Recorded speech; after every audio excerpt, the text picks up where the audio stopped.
এনেকুৱা বস্তু ইয়াৰ মাজত এডাল ৰছী ভৰাব লাগে। ইয়াত এইটো এটা পেন হয়, আণ্ডাৰৱেৰ।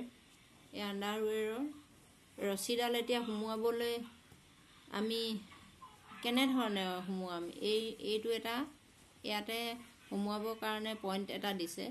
সেই পইণ্টটোৰ কাৰণে আমি এতিয়া সোমোৱাবলৈ নোৱাৰোঁ। গতিকেলৈ এনেকুৱা এটা কলম ল'ব। এই কলমটো ল'ব, কলমটোৰ মুখনিখন খুলিব। এইটো দেখিলে নহয় কলম, ইয়াৰ মুখনিখন খুলিব। খুলি পেলাই ইয়াৰ মুখনিতে এই ৰছীডাল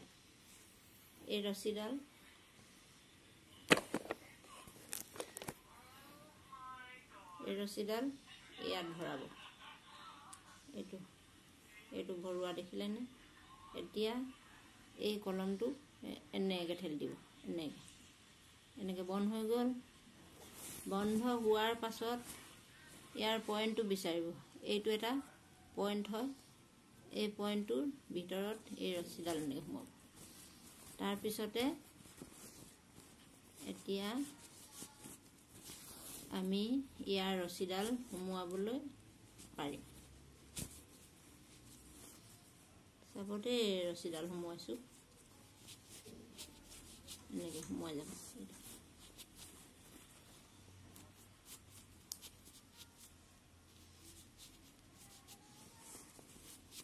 পিনৰ দ্বাৰা অলপমান অসুবিধা হয়, কাৰণ পিনটো খুলি গ'লে মানে মাজতে আধা ৰাস্তাতে পিনটো খোল খাই যায়। গতিকেলৈ এনেধৰণে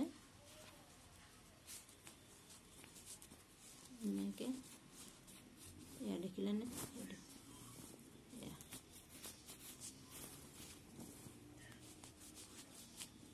এইটো ওলালেহি। এতিয়া আৰু এটা পইণ্ট আছে।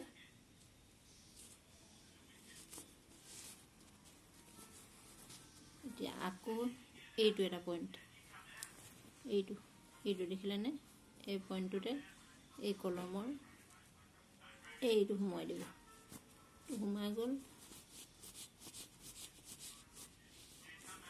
আপোনালোকে পেটিকোটৰ ৰছী হওক, যিকোনো বস্তুত এতিয়া পৰ্দা এখনৰ ৰছী সোমোৱাবলৈও আপোনালোকৰ কোনো অসুবিধা নহয়, কষ্ট নহ'ব।